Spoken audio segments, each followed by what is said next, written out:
इनकी तमाम साजिशें 370 के बाद भी खत्म हो चुकी थी, मगर ये एनसी को तोड़ नहीं सकते थे। इसलिए अब इन्होंने ये लास्ट का टंटा इस्तेमाल किया, क्या कहते हैं, पहाड़ियों, गुजरों, मुसलमानों को आपस में लड़ाई कर, तुम लोगों को स्पेशल स्टेटस देंगे जी स्टूट ट्राइब का। मैं लिख के लेता हूं, ऐलान करता हूं, ये वो जमात है बीजेपी, ये कुछ नहीं देगी इनको, अपना मतलब इलेक्शन के लिए निकाल के इनको टाटा बाय बाय करेगी। जहां तक आप दिग्गज लीडरों की बात करते हो, दिग्गज लीडर बनता है उसूलों से, तो मैं आपकी इस बात को नकारूंगा कि दिग्गज, अलबत्ता यह हो सकता है कि जिनकी दुकानें एनसी में नहीं चल रही थी अब वो दूसरी जगहों पे जाके अपनी दुकानें खोल रहे हैं। कल से देखें तो बीजेपी का काम ही यही है, तोड़ो तोड़ के जोड़ो, तोड़ो तोड़ के जोड़ो। जो कल तक उसूलों की बात करते हैं आज वो इस हद तक नीचे आ चुके हैं कि उनको दूसरे जमातों के लीडर उठा के अपनी जमातों में डालने से उनकी सियासत चल रही है जम्मू कश्मीर के अंदर, क्योंकि ये बीजेपी का नारा खोखला हो चुका है कि नहीं। जहां इस वक्त नेशनल कॉन्फ्रेंस नीचे है, इसको उबरने में कल को टाइम लगेगा, इसलिए हम दूसरी जमातों में जाके अपनी किस्मत आजमाएंगे, ऐसा नहीं है। लोग देख रही है, जनता जनार्दन है, उसको पता है जो लीडर एनसी के साथ 40 साल वफा नहीं कर पाया वो क्या दूसरी पार्टियों के साथ वफा कर पाएगा या अपने दूसरे मकसदों के लिए? कुछ नहीं। एक लीडर ने कहा था नेशनल कॉन्फ्रेंस में बात करने नहीं देते इसलिए जम्मू जा रहा हूं। अरे भाई तू तो 40 साल रहा है एनसी में, तुझे तो सब तो तेरे पास था, तुझे जब बात करने नहीं दी तू क्या बोल रहा है? इस वक्त दूसरा लीडर बोल रहा है पहाड़ी। अगर तू पहाड़ी, अगर यहां पे किसी तरह की डिस्क्रिमिनेशन होती, बुखारी साहब तो पहाड़ी लीडर ही थे, वो तो 2008 में मिनिस्टर रहे, कैबिनेट मिनिस्टर रहे, 2002 में कैबिनेट मिनिस्टर रहे। अगर वैसी बात एनसी में होती तो क्या हम इस चीज का तफर्क करते? एनसी में इतनी पावर नहीं थी कि वो किसी को स्पेशल स्टेटस देते या शेड्यूल ट्राइब देते, वो तो सेंटर की बात थी ना, चाहे सेंटर में बीजेपी थी या कांग्रेस थी, ये उन्होंने देना था। इस वक्त बीजेपी को अपना लालच है, लालच में वो लोग कुछ भी कर सकते हैं। हार्स ट्रेडिंग करना, एमएलए को खरीदना, जोड़ना तोड़ना, यह बीजेपी की सियासत रही है। मध्य प्रदेश में उन्होंने क्या किया, राजस्थान में भी वो वही करने जा रहे थे, केरला में उन्होंने क्या किया, गोवा में उन्होंने क्या किया। बीजेपी का काम ही यही है, जो हमसे टूट नहीं सके उसको खरीदो।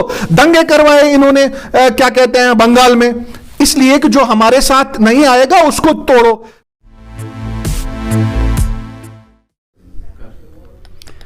आदाब, स्ट्रेट लाइन में आप सभी लोगों का बहुत बहुत स्वागत है। आए दिन सुनने में ये आ रहा है और जो हम देख भी रहे हैं कि एनसी के जितने भी दिग्गज लीडर हैं वो एनसी को छोड़ रहे हैं। और हाल ही का अगर हम किस्सा आपको बता दें तो देसा का इलाका डोडा का है, वहाँ के कुछ लोग जो है वो भी एनसी को छोड़ के जो है बीजेपी ज्वाइन जो है कर रहे हैं। तो उस सब पे बातचीत करने के लिए हमारे साथ जुड़े हैं एनसी के district youth president Naveed Hashmi ji. Sir सबसे पहले स्वागत है आपका स्ट्रेट लाइन पे।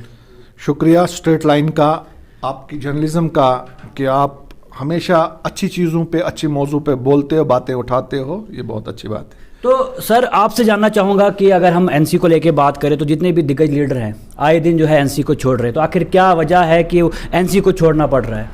देखिए, जहाँ तक आप दिग्गज लीडरों की बात करते हो, दिग्गज लीडर बनता है उसूलों से, तो मैं आपकी इस बात को नकारूंगा कि दिग्गज, अलबत्ता यह हो सकता है कि जिनकी दुकानें एनसी में नहीं चल रही थी अब वो दूसरी जगहों पे जाके अपनी दुकानें खोल रहे हैं। बाकी एनसी को किसी लीडर्स के जाने से कोई फर्क नहीं पड़ा, क्योंकि ये तंजीम इतनी पुरानी है, इसकी एक हिस्ट्री है, ये 80 साल पुरानी जमात है इस स्टेट के अंदर। इस रीजनल पॉलिटिक्स में सबसे पुरानी जमात नेशनल कॉन्फ्रेंस है। सो इसलिए हमें इससे जाने से कोई फर्क नहीं पड़ता है। मगर अगर हम इसको दूसरे एंगल से देखें तो बीजेपी का काम ही यही है, तोड़ो तोड़ के जोड़ो, तोड़ो तोड़ के जोड़ो। जो कल तक उसूलों की बात करते हैं आज वो इस हद तक नीचे आ चुके हैं कि उनको दूसरे जमातों के लीडर उठा के अपनी जमातों में डालने से उनकी सियासत चल रही है जम्मू कश्मीर के अंदर, क्योंकि ये बीजेपी का नारा खोखला हो चुका है। दूसरी बात मुझे ये समझ नहीं आती है कि ये वही बीजेपी है, ये वही अमित शाह है, ये वही मोदी है जो यूपी में जाके बोलता है कि हमें सिर्फ 80% वोट चाहिए, 20% वोटों की हमें जरूरत नहीं है। यहां पे दूसरी स्टेटों में आके क्यों इनको 10% वोटों की भी जरूरत पड़ रही है? इसलिए कि इनकी बौखलाहट है, ये लोगों को करप्ट करके हमसे छीनते हैं।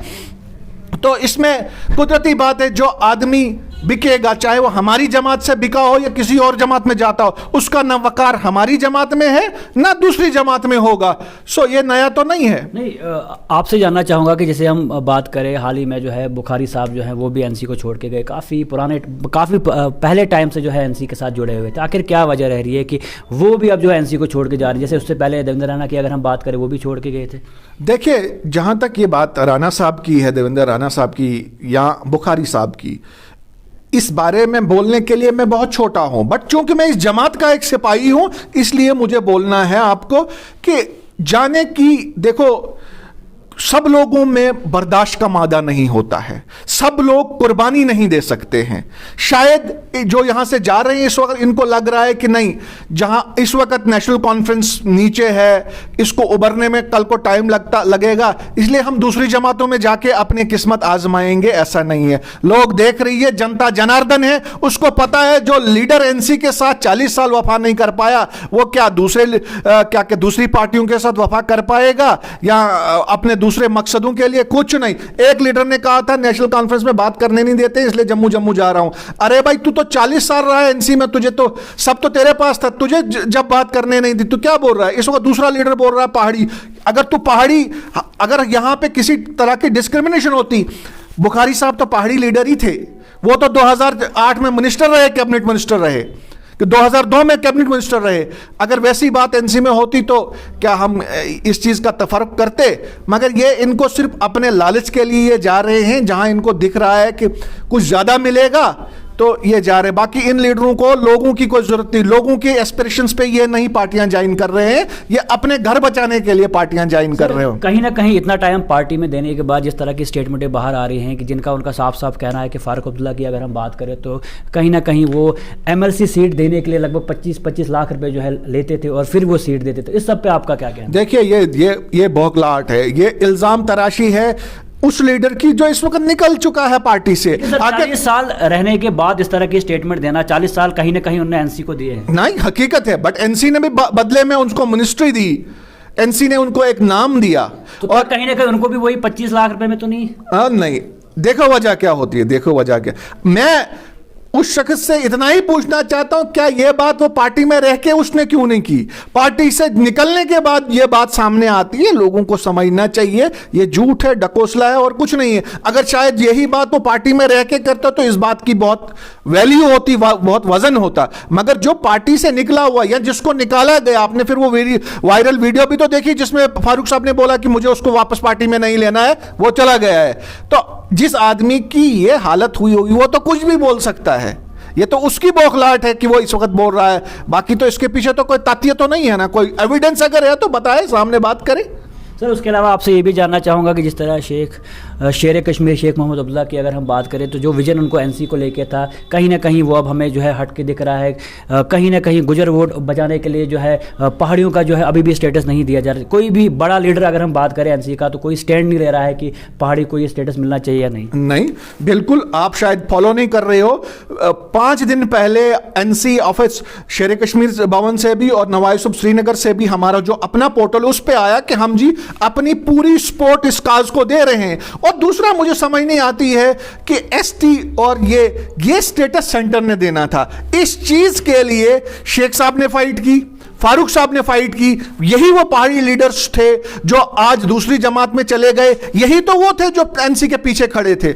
सेंटर को इस चीज में दिलचस्पी नहीं थी तो फारूक साहब घर से थोड़ा देते, या ये समझने की बात है। एनसी में इतनी पावर नहीं थी कि वो किसी को स्पेशल स्टेटस देते या शेड्यूल ट्राइब देते, वो तो सेंटर की बात थी ना। चाहे सेंटर में बीजेपी थी या कांग्रेस थी, ये उन्होंने देना था। इस वक्त बीजेपी को अपना लालच है, लालच में वो लोग कुछ भी कर सकते हैं। हार्स ट्रेडिंग करना, एमएलए को खरीदना, जोड़ना तोड़ना, यह बीजेपी की सियासत रही है। मध्य प्रदेश में उन्होंने क्या किया, राजस्थान में भी वो वही करने जा रहे थे, केरला में उन्होंने क्या किया, गोवा में उन्होंने क्या किया। बीजेपी का काम ही यही है, जो हमसे टूट नहीं सके उसको खरीदो। दंगे करवाए इन्होंने, क्या कहते हैं, बंगाल में, इसलिए कि जो हमारे साथ नहीं आएगा उसको तोड़ो। तो ये आज इस स्टेट को इनको लगता है कि ये नेशनल कॉन्फ्रेंस को तोड़ने में नाकामयाब हो गए थे। इनकी तमाम साजिशें 370 के बाद भी खत्म हो चुकी थी, मगर ये एनसी को तोड़ नहीं सकते थे। इसलिए अब इन्होंने ये लास्ट का टंटा इस्तेमाल किया। क्या कहते हैं, पहाड़ियों गुजरों मुसलमानों को आपस में लड़ाएं कि तुम लोगों को स्पेशल स्टेटस देंगे जी स्टूट ट्राइब का। मैं लिख के लेता हूं, ऐलान करता हूं, ये वो जमात है बीजेपी, ये कुछ नहीं देगी इनको, अपना मतलब इलेक्शन के लिए निकाल के इनको टाटा बाय बाय करेगी। सर, जिस तरह पीडीपी में देखने आ रहा है कि कहीं ना कहीं जो है उनका वजूद जो है खत्म हो रहा है, उसी तरह एनसी के जिस तरह लीडर अभी निकल रहे हैं, तो क्या लगता है आने वाले टाइम में एनसी का वजूद भी कहीं ना कहीं खत्म हो? एनसी का वजूद मैं हूं, आई एम बिफोर यू, मैं एनसी का वजूद, और मेरे जैसे कई जवान एनसी का वजूद है। इसलिए पुरानी वैसे भी जब गाड़ियां पुरानी हो जाती या तो उनको जंग लगता है या उनको रिजेक्ट करते हैं। इसी तरह से जमात में भी कुछ ऐसी गाड़ियां हैं जिनको जंग लगा है, वो खुद ब खुद साइड पे जा रही है, नई गाड़ियां आ रही है, नए ड्राइवर आ रहे हैं। ऐसा नहीं है कि एनसी का वजूद खत्म होगा। एनसी आगे, कल भी एनसी को मैं ये ऐलान कहता हूं कि बीजेपी फेल हो गई एनसी को साइबोटॉज करने में, उसको इस स्टेट में खत्म करने में। जैसे आपने बोला, हां वो सफल हो गए पीडीपी को तोड़ने में, मगर इनकी नींदें हराम हो गई है बीजेपी को कि हम एनसी को तोड़ सके। तो ये तो होता है उषद भवन। एक चीज मैं बोलूं कि यहां हाथ की पांचों उंगलियां बराबर नहीं है। अगर इन्होंने पिछले 4-5 सालों में 2 लोगों को हमसे छीना या 3 लोगों को, तो ये कोई डैमेज नहीं है। इन्होंने तो जमातें ही मोड़ दी, इन्होंने तो नई जमातें बनाई, अपने पार्टनर्स बनाए, अपने वो नई जमातों को शक्ल दे के नए पार्टनर सामने लाए कि वो उनके साथ कोलिशन में आके सरकार बनाए। उसी की कड़ी एक पीडीपी थी, पीडीपी को पहले जोड़ा। आप देखो ना, ये तो एक सबक होना चाहिए था उन लीडरों को जो एससी में जाके इस वक्त नारा दे रहे हैं एनसी को छोड़ के, कि इन्होंने पीडीपी को क्या बोला था और उसके बाद कितना बड़ा धोखा इन्होंने पीडीपी को दिया। वही चीज ये कल को एसटी और एससी के लोगों के साथ भी करेंगे। इन्होंने सिर्फ अपना वोट लेना है, वो आपस में तंजीमों को लड़ाना है, बाकी इनके पास इनको कुछ भी जम्मू कश्मीर के देने के लिए कुछ भी नहीं है इनको। सर, उसके अलावा अगर हम डोडा की अगर हम बात करें तो डोडा में जो है किस तरह, क्योंकि अब आगे सुनने में ये भी आ रहा है कि इलेक्शंस आ रहे हैं, तो डोडा में किस तरह से जो है इलेक्शन लड़े जाएंगे, क्या कोलिशन होगा यहाँ पर, और किस तरह दोनों पार्टी चाहे एनसी कांग्रेस की अगर हम बात करें तो किस तरह वो आपस में जो है रह पाएंगे? क्योंकि जिस तरह हमें भी देखने में आता है कहीं ना कहीं, अगर हाल ही में हम देखेंगे कि कांग्रेस के जो एक्स एमएलए यहाँ पर थे, उनकी ऑडियो यहाँ पर वायरल हुई थी, जो कहीं ना कहीं एनसी के पोर्टल्स पे भी हमें दिखी थी। इस सब पे लेके आपका क्या कहना है? देखिए, जहां तक मैं आपको ये बोलूं कि सीटों का या इलेक्शन का, या ये तो बहुत बड़ी बात है, ये मेरे सीनियर लीडरों से आप पूछो तो वो इसका जवाब देंगे। मगर मैं इतना सिर्फ बोलना चाहता हूं कि जो डोडा की 2 कांसियां इन्होंने बनाए, जो टुकड़े इन्होंने किए बड़े नेफरस डिजाइन्स बना के, कि ये यहां भी हम बीजेपी को स्ट्रांग करने के लिए लड़ेंगे, वहां भी ऐसा नहीं है। डोडा में अगर खसूसन मैं बताऊं कि दोनों सीटों पे भी एनसी जीती हुई है, ये मैं आपको एडवांस ऐलान कह देता हूं कि बीजेपी का जो ये मंशूर है लड़वा के झूठ लोगों को कह के फ्रॉड करके इलेक्शन जीतना, वो अब नहीं चलेगा। लोग बेदार हो चुके हैं। दूसरी बात, जहां तक आपने मजीद साहब की बात की, ये वायरल न्यूज़ें होती रहती है, राहुल गांधी की होती हैं, ये मोदी की हुई, ये बड़े बड़े लोगों की होती है, उन बड़े लोगों में ये भी आते रहते हैं, ये कोई बड़ी बात नहीं है। की बात करें तो आपके पेजेस पे भी वो आना तो कहीं ना कहीं दिखता है कि कोलिशन जो है यहाँ पर नहीं होगा, तो फिर किस तरह आप सीटें ले पाएंगे आगे? नहीं, ऐसा नहीं। देखो, एनसी और कांग्रेस का पिछले 50 साल का साथ है, ये कुछ नया नहीं है, आज है कल नहीं होगा। इसके लिए कोई भी स्पेकुलेशन करना, ये कहना होगी या नहीं होगी, ये मुझे लगता है बेवकूफाना चीज होगी। मगर ये कह सकता हूं कि ये जो 2 कॉन्स्टिट्यूएंसी ने डोडा की बनाई है, ये दोनों पे डोडा जीता हुआ है, ये दोनों पे नेशनल कॉन्फ्रेंस जीती हुई है, ये मैं आपको एडवांस में कहता हूं। उसके अलावा आखिर में यही सवाल रहेगा कि जिस तरह जो है लोग जो है या दिग्गज लीडर की जैसे हम बात कर रहे हैं वो एनसी को छोड़ के जा रहे हैं, उनके लिए किस तरह का मैसेज आपका रहेगा और कितना यूथ जो है नया जो है एनसी में आगे आने वाला है? देखिए, जहां तक दिग्गज लीडरों की बात है, सियासत कुर्बानी मांगती है। अगर महात्मा गांधी ने खून नहीं बहा होता तो उसको फादर ऑफ नेशन नहीं कहते, वो भी शायद अमेरिका के किसी बड़े बंगले में बैठा होता। इसी तरह से आज का यूथ पढ़ा लिखा है, उसको पता है, उसको वो दिखाएंगे जम्बू जम्बू जम्बू या एसटी, वो नहीं वो मानने वाला है। उनको पता है जो लीडर ईमानदार है, जो लोगों के लिए काम करता है, उसी का मुस्तकबिल कल भी है, उसी का मुस्तकबिल आज भी है। और जहां तक नौजवानों की बात, नौजवान बहुत बेदार हो चुका है, नौजवान को सिखाने की जरूरत नहीं नहीं है, नौजवान को पता है कि 370 जाने के बाद इस स्टेट में कितना जुल्म हुआ। उससे ज्यादा मैं कुछ नहीं कह सकता हूं। 370 से पहले जो उस नौजवान को लाठी, पुलिस वाला लाठी भी मारने से पहले पूछता था मारूं नहीं मारूं, आज 370 जाने के बाद ऐसे लाठियां बरसाई जा रही हैं नौजवान, पढ़े लिखे नौजवानों पे, जैसे वो गद्दार हैं, जैसे वो लाचार, जैसे वो यतीम है, जैसे उनके सर पे मां बाप का साया नहीं है, जैसे उनके सर पे जमहूरियत का साया नहीं है, जैसे उनके सर पे किसी हुकूमत का साया नहीं, जैसे वो अंग्रेजों के राज में आज लाठियां खा रहे हैं, जैसे अंग्रेजों के राज में लोग पढ़े लिखे नौजवान लाठियां खाते थे, वैसे ही इस स्टेट में आज क्या कहते हैं, पढ़े लिखे नौजवान नौकरी की तलाश में, पेट की तलाश में, रिज्क की तलाश में लाठियां खा रहे हैं। तो आप खुद देखो इस स्टेट का मुस्तकबिल, इस स्टेट को कहां पे लाके खड़ा कर दिया है भारतीय जनता पार्टी ने। शुक्रिया। तो आप देख सकते थे हमारे साथ जुड़े थे बातचीत करने के लिए एनसी के यूथ प्रेसिडेंट, जिनका साफ साफ यही कहना है कि पार्टी से जाने मतलब पार्टी से कोई भी चला जाए और उससे पार्टी को कोई फ़र्क नहीं पड़ता। और उसके अलावा अगर हम बात करें आगे इलेक्शंस की, जिस तरह कॉन्स्टिट्यूंसी बनाई गई है, तो इनका दावा साफ साफ यही है कि यहाँ से एनसी ही जीती। और हम भी देखते हैं कि आगे आने वाले टाइम में क्या कुछ होता है। तो आगे भी जुड़ते रहिए आप स्ट्रेट लाइन के साथ, आगे भी हम ऐसे हस्तियों के साथ आपको रूबरू कराते रहेंगे।